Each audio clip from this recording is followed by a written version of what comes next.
Tash Dile, and welcome to In Conversation with Tibettv. This is Sakina Bhatt. For this edition of Conversation, I am joined by the Secretary of Department of Information and International Relations of Central Tibetan Administration, Sonam Norbu Dagpo, and today we will be discussing on 550 Youth Forum. Kongo Dagpola, welcome to our show. Tash Dile, Sakina. Tash Dile. Kongo Dagpola, you know that this is the second 550 Forum that's going to be held this year in August, as the first one was held last year in the same month. So what and why is the significance of having this second 550 Youth Forum? We are organizing the second Youth Forum this year because during the first Youth Forum, there were suggestions that such youth forum need to be organized so that we can bring Tibetan youths living all over the world together and exchange their ideas, know about the workings of the Central Tibetan Administration and how the Tibetan youth can play an important role in the Tibet freedom movement. How and why this 550 youth started? Youth 550 program was started last year because CTA has a vision that issue of Tibet need to be resolved within a very short period of time. In case if that is not resolved, we should be prepared to continue to maintain and continue to stay for the longer period of time. Even if it takes about 50 years, you should be prepared about that. So in the first 550 conference, which was held in 2017, we felt that the youth are the future leaders of Tibet, and then they need to be brought together. And today, the Tibetan people are spread all over the world. I think the Tibetans are living in about 40 countries, and there are youths there. And the Tibetan youths are playing a very important role in the Tibet movement in different affairs. And then we thought that the young Tibetans who have taken a very important role in the leadership need to be brought together to exchange their ideas and also to introduce the workings of the Central Tibetan Administration about the history of Tibet, how we try to resolve the Tibet issue through middle way approach. So all this needs to be given, youth need to understand about it and then also play their role in the Tibet movement.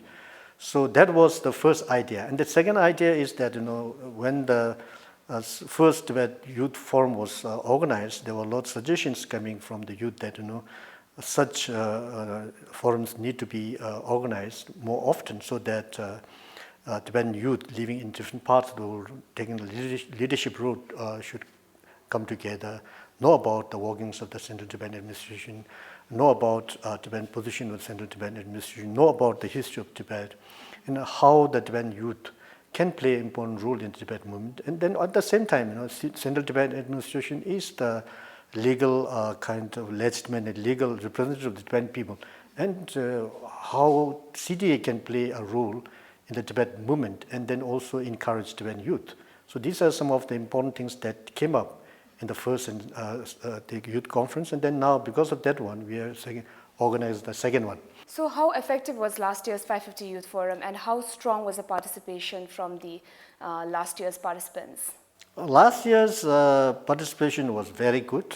We expect more than what we expected because we have participated 100 youths. We expected 100 youths to come, but the applicants are about 200.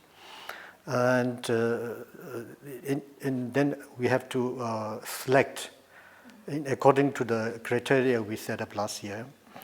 And about Tibetan youths living in 11 countries, they participated. So when we selected the final 100, we have a very good kind of Tibetan youths with different backgrounds, different educational background, different kind of advocacy kind of experiences and all that sort of thing. And then they shared the ideas. We felt that it's good that that as I said, youths are living in about 40 countries. So they live in a different kind of historical background, language, culture, and all that. They have different experiences. And they also have different experiences of advocating the Tibetan movement. So I think this bringing together all these educated young Tibetans have played an important role in exchanging ideas. That there are certain countries where you can do a lot of advocacy like the United States and all that, but there are certain countries where they don't do this advocacy work. So I think that has, exchange of idea has helped many youths to do the same thing when they go back to their countries.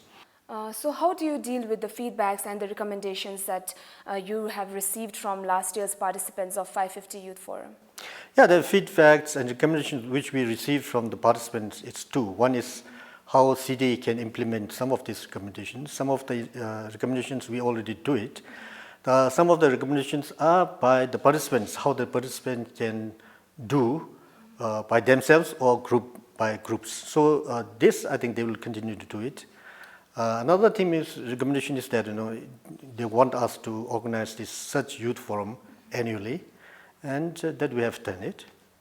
Okay, so how do you select the participants and how many do you select? Yeah, last year we have 100 kind of participants. We sent 100 participants, and then the qualification, the most important qualification is their education background and youth leadership. So even if someone have a very highly qualified something, if they haven't done anything for the Tibetan cause, so we don't select. Okay. The selection is on the basis of the youth leadership. Okay. So because they are being the future leaders of Tibet, they should involve themselves in the Tibetan community's work or for Tibetan advocacy and all that sort of thing. So that's the important thing. Okay. And the third one is the age. The last age from 20 to 40. So that's the age group. So these are some of the important criteria. And another thing is we have given a post, kind of a position from North America, Europe, Asia, like that. So in that case, there are more applicants from United States and Canada, but less from Europe. And we have a lot of applicants from India and other Asian countries. So this year, we have the criteria remains the same thing. The most important thing is they should be educated. They should have taken leadership role in the Tibetan community for the Tibetan freedom movement. And third one is we have reduced the age, as I said in the beginning. It's from 20 to 35, so that younger youths can participate.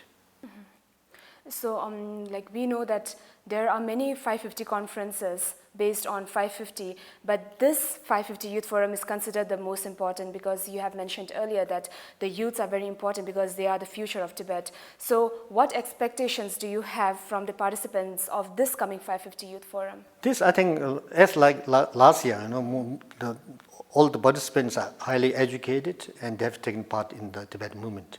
So what we believe is that when they go back, one important thing is that the friendship, the participation, exchange of ideas among themselves will play an important role in the future Tibetan movement.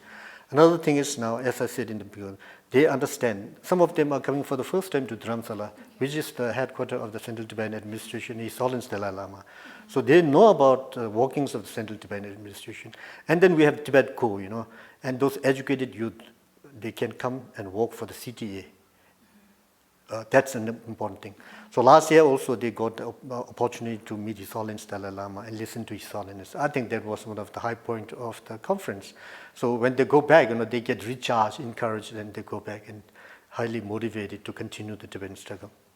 Okay, so tell us what happens at 550 Youth Forum.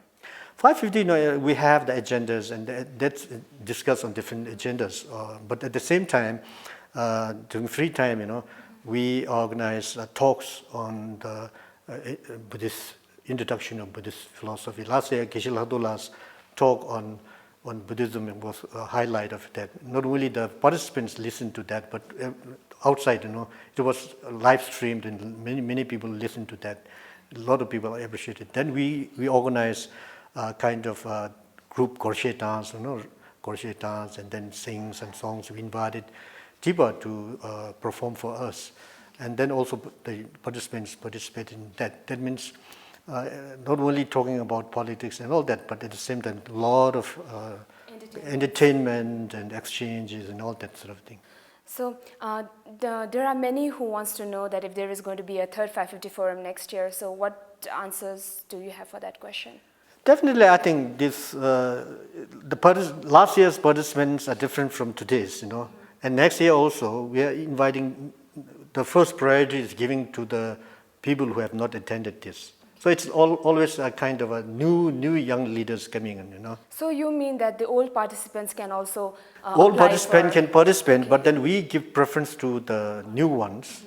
But then we have also resource persons that can be from the participants who participated in the past. But we prefer younger and new ones so that they get more opportunity to continue the struggle, get the experience and all. So finally, Kongo Dhapola, do you have any message for the young participants who are participating for this 550 Youth Forum 2019? Yes, the youth participants for this 2019, I request all the participants to look at the agenda and then also read the materials which will be given to them, and then come with an open heart and enjoy Dharamshala. Though it will be a monsoon time, but then you can enjoy Dharamshala. So feel relaxed, come, and then you'll enjoy a lot of things here. Thank you, Kongo Dhapola, for speaking to Tibettv. Thank you. Thank you so much for watching, and see you in the next episode of In Conversation with Tibettv.